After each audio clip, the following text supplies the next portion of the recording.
Bismillahirrahmanirrahim. Assalamualaikum warahmatullahi wabarakatuh. Alhamdulillahirabbil alamin. Alhamdulillahilladzi bi ni'matihi tatimmus shalihat. Wassalatu wassalamu ala sayyidis sadat wa ala alihi wa ashabihi ahlil fadli wal karamat. Subhanaka la ilma lana illa ma 'allamtana innaka antal alimul hakim. Qala rabbi shrah li sadri wa yassir li amri wahlul 'uqdatam min lisani yafqahu qawli wa ba'd. Alhamdulillah. Segala puji bagi Allah yang telah memberikan kenikmatan, kesempatan dilangkahkan kaki kita, digerakkan hati kita untuk senantiasa bisa memakmurkan masjid-masjid Allah. Kalau kata Pak Ketua Takmir Masjid Raya Al-Falah, Bapak Ibu, seseorang yang melangkahkan kaki ke masjid itu sebenarnya bukan kakinya yang melangkah, tapi hatinya yang melangkah. Jadi Bapak Ibu, sekarang dilangkahkan hatinya ini atas pilihan Allah. Bapak Ibu adalah hamba-hamba yang dipilih oleh Allah untuk dapat bergerak menuju ke masjid. Berada di satu majelis ilmu, majtama'a qaumun fi baitin min buyutillah yatluna kitab Allah wa yatadarasuna bainahum ila ghasyiyahumur rahmah wa hafathumul malaikah wa nazalat 'alaihimus sakinah wa dzakarahumullahu fi man 'indah. Tidaklah seorang muslim berada dalam satu majelis ilmu, di satu tempat rumahnya Allah, di antara rumah-rumahnya Allah, mereka di dalamnya melantunkan membaca ayat Al-Quran dan mentadabburinya, kecuali mereka akan mendapatkan 4 hal. Yang pertama, Allah berikan rahmat, Allah curahkan rahmat kepadanya, Allah naungkan sayap malaikatnya kepada mereka, Allah lahirkan di dalam hatinya rasa sakinah, ketenangan, dan Allah sebut-sebut nama mereka di hadapan para malaikatnya yang mulia. Semoga Bapak Ibu semuanya kita menjadi hamba yang melangkahkan kaki ke masjid, dengan wasilah itu pula menjadikan kita mendapatkan ampunan dari Allah Subhanahu wa Ta'ala. Amin. Salam berkaitan salam semoga tetap tercurah limpahkan kepada Nabi Muhammad sallallahu alaihi wasallam. Semoga kita semuanya mendapatkan syafaat beliau di yaumul akhir nanti. Amin Allahumma amin. Bapak Ibu yang insyaallah dirahmati oleh Allah Subhanahu wa Ta'ala, yang kami hormati Bapak Ketua Takmir, Bapak Ketua DKM dari Masjid Al-Hikmah Taman Aris. Izin Bapak DKM dan para jajarannya, saya tadi sudah keliling, sudah muter tadi, sudah melihat di lantai 2, sudah melihat rooftop, sudah ngecek TK tadi. Tidak mengurangi rasa sopan kami. Saya kalau ke masjid itu pengen, pokoknya kalau ke masjid-masjid itu nalurinya sudah pengen ngecek Pak. Pertama, sound systemnya. Masjid Pak, kelihatan sound systemnya bagus atau tidak itu dilihat dari sini saja sudah kelihatan Pak. Berarti masjidnya bagus. Terus yang kedua, tolak ukurnya, ukuran masjid yang bagus, sound systemnya itu apa Pak? Biasanya di depan imam itu ada monitor sound. Jadi tidak hanya samping sini saja, tapi depan imam itu ada monitor, ada soundnya. Jadi imam ketika mau ngimamin, di situ bisa mendengarkan suaranya sendiri. Ukuran masjid sound systemnya bagus itu cuma 2 itu Pak. Pakai mic-nya apa? Yang kedua, di depan ada monitornya atau tidak?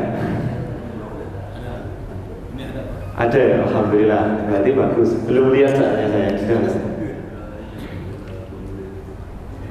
Terus tadi dilihat dari fasilitasnya, masya Allah, luar biasa sekali Pak. Maka wajar tadi bagi jamaahnya kok banyak. Soalnya di tempat ini pun juga nyaman Pak. AC-nya pun juga nyala, tempatnya memadai. Saya ngecek tadi kamar mandinya juga bersih. Kan biasanya identik kamar mandi masjid itu kan nyarinya nggak perlu pakai mata Pak, pakai hidung sudah ketemu.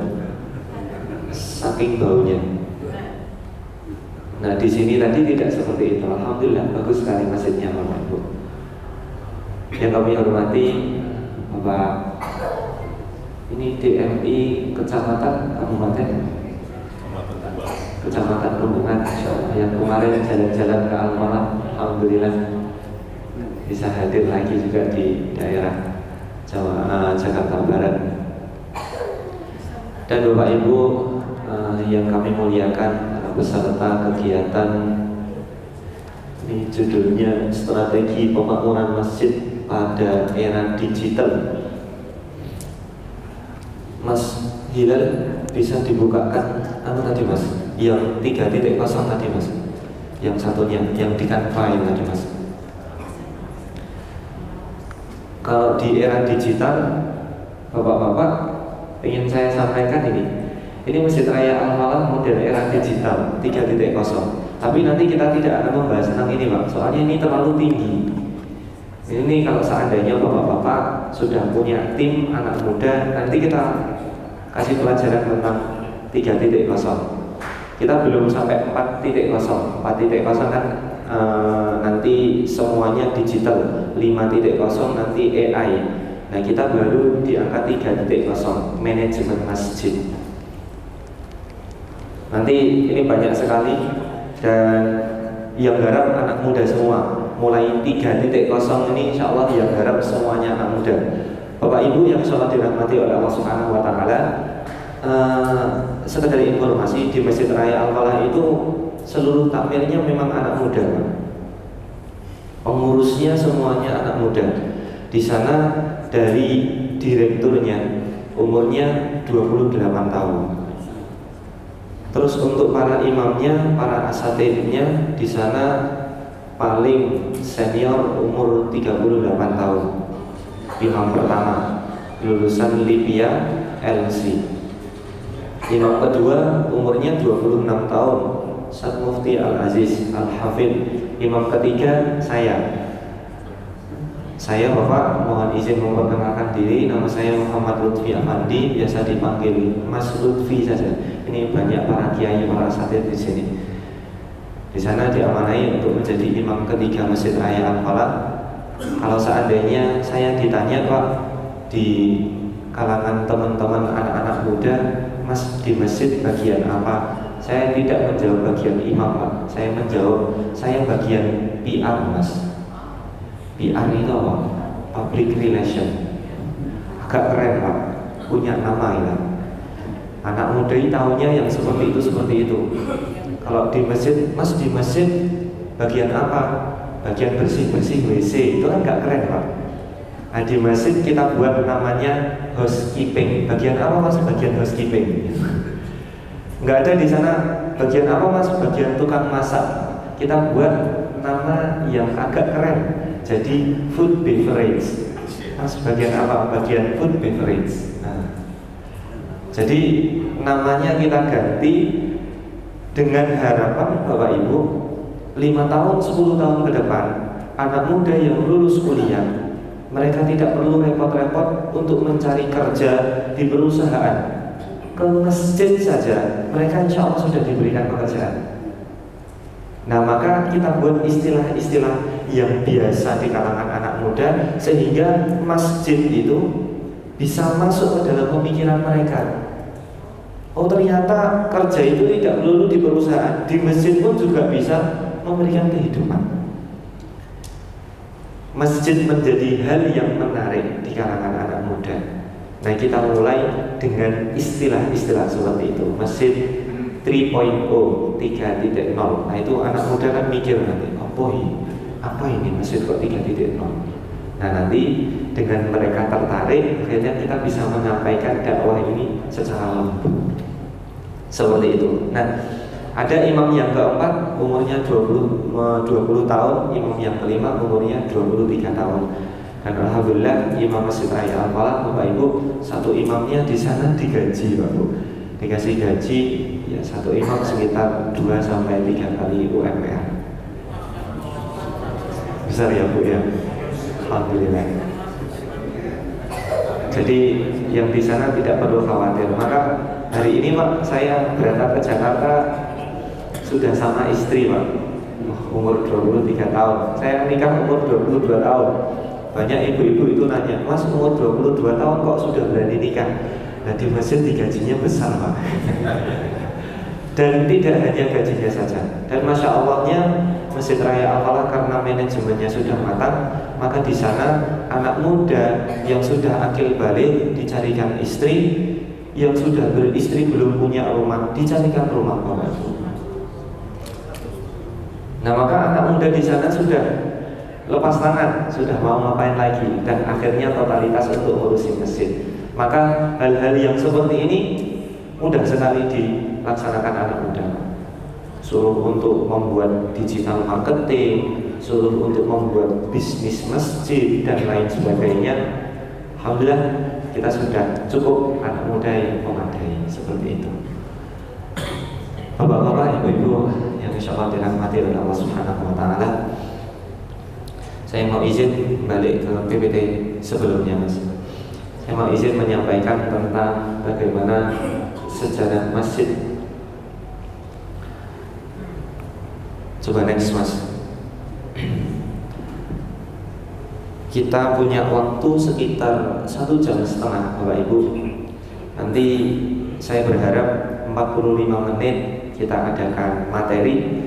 Nanti setelah itu kita longgarkan untuk tanya jawab, karena memang biasanya teori itu tidak sejalan dengan yang ada di lapangan. Maka nanti kita banyaknya tanya jawab saja Bapak Ibu.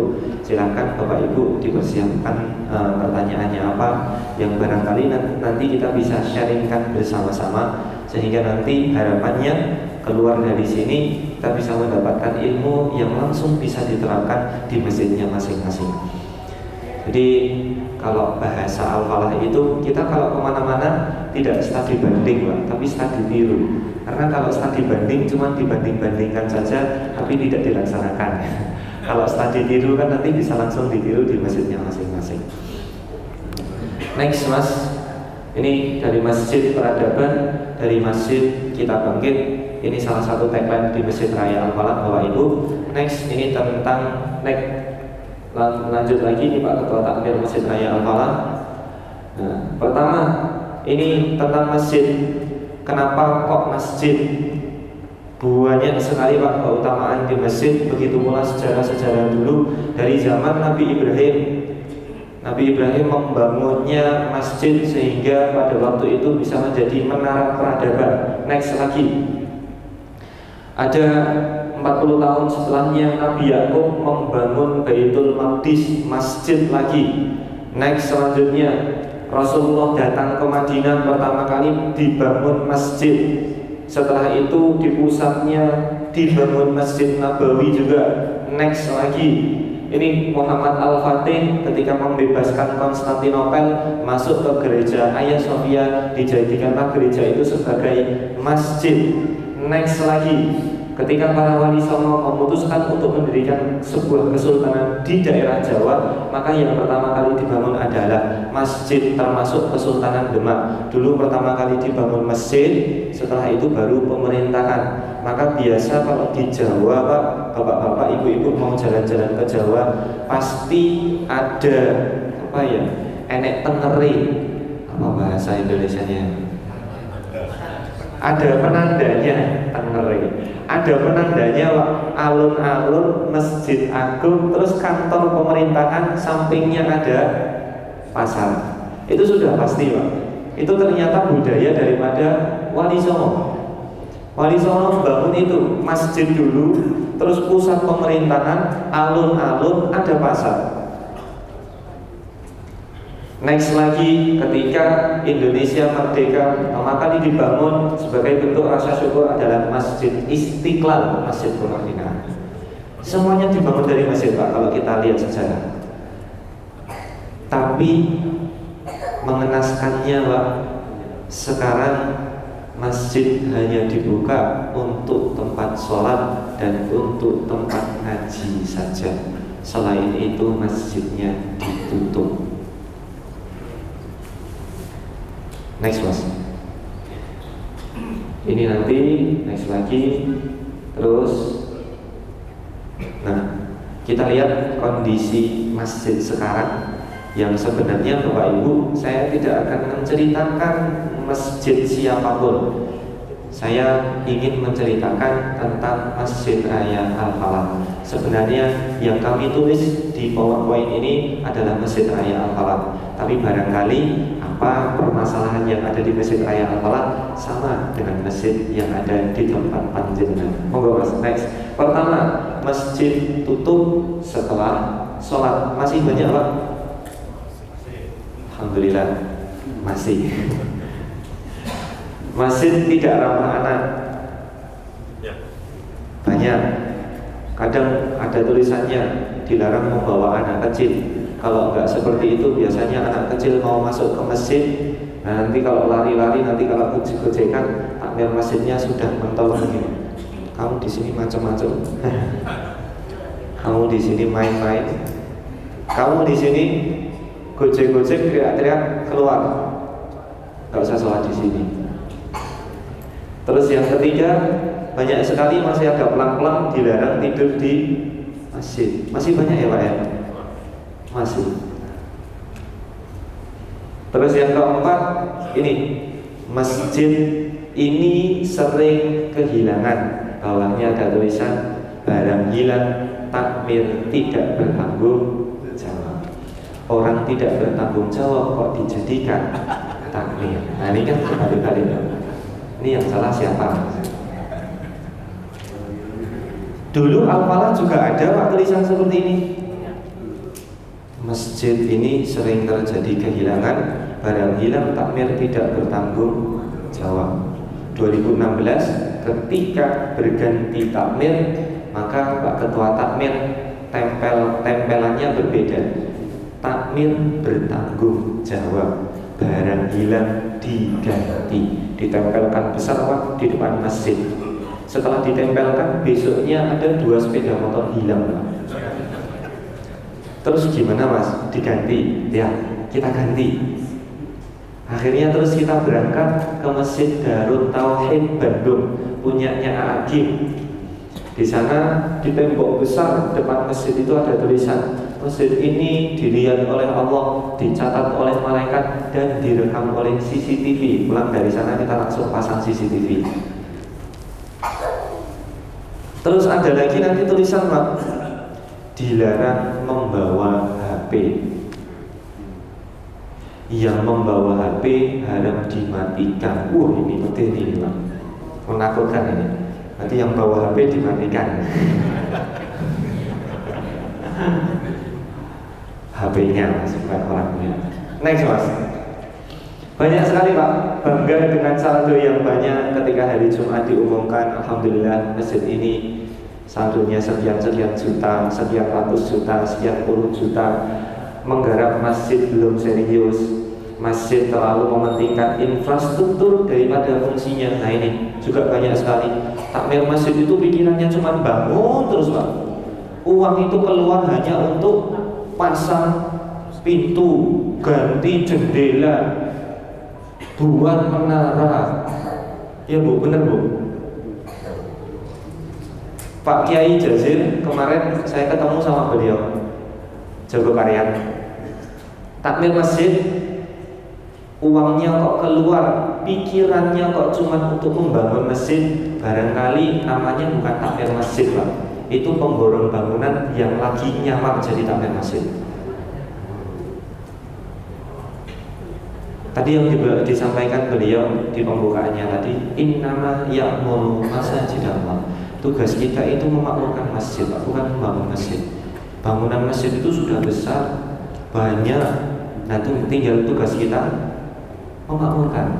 Kadang orang senangnya bangun saja, tapi lupa untuk memakmurkan. Kemarin berbagi pengalaman dengan Pak Ketua Takmir, Pak Ketua DKM Masjid Al-Hikmah, Pak Rubani. Beliau sudah keliling Kalimantan. Saya kemarin juga ke Kalimantan, Pak, ke Bontang, ke daerah Kutai Kertanegara. Di daerah Kutai Kertanegara kita diundang Masjid Agungnya Pak. Besarnya, luasnya 35.000 meter. Sholat subuhnya 35 jamaah Pak. 1 banding 1000 meter. Mantap kan Pak? Luar biasa itu. Itu kita alami kemarin ke Kalimantan di masjid, mohon izin Ustaz, di masjid PWM daerah Samarinda sana Ustaz, yang luasnya sampai 40.000 meter. Ya Allah, nggak ada orangnya sholatnya. Mengerikan sekali Pak. Masjidnya sudah besar. Kemarin jalan-jalan ke Bangka Belitung, di sana para pengusaha timah. Masjidnya nggak ada yang kecil Pak, besar-besar. Sholat zuhurnya nggak ada yang ngadain Pak. Kan mengerikan. Nah maka sudah cukuplah bapak-bapak, ibu-ibu untuk membangun masjid. Mari sekarang tugas kita untuk membangunkan masjid. Seperti itu. Next, yuk mas, lanjut. 12 kesalahan takmir, ini pun juga sudah banyak sekali, tidak perlu kita bahas mas. Lanjut. Terus, nah mindset takmir ini yang barangkali ingin kita sampaikan Bapak Ibu. Kenapa Masjid Raya Al-Falah sekarang menjadi masjid yang menjadi percontohan nasional? Karena memang dari mindset, dari pikiran kita, dari apa ya mindset? Ya pikiran, mindset kita itu melayani bukan menguasai. Terkadang Bapak Ibu, takmir masjid itu kan pengennya ya kalau rapat ya ikut saya, ya kalau keputusan apapun ya ikut saya, kalau enggak saya enggak bisa. Sementara takmir masjid itu dipilih bukan untuk menguasai masjid, tapi untuk melayani jamaah. Nah ini kita terapkan di Masjid Raya Al-Falah Bapak Ibu. 2016 masjid kita mohon maaf sekali tidak mengurangi rasa hormat kami. Biasa kan Pak, takmir masjid itu S1, S2, S3, sepuh, sampun sepuh, dan sampun sepuh sekali. Sudah biasa. Kalau enggak, kemarin Pak Dr. Yahya beliau menyampaikan yang jadi pengurus masjid anak pensiunan. Nah maka di Masjid Raya Al-Falah sebenarnya sama Pak. Masjid yang mohon maaf besarnya 5.000 meter, bangunannya 1.000 meter, sholat jamaah subuhnya cuma 7 orang, pengurusnya cuma 3 orang, 1 imam, 2 pegang uang, yang ketiga tukang parkir. Kamar mandi tidak ada yang membersihkan. Akhirnya waktu itu kamar mandi digunakan untuk anak muda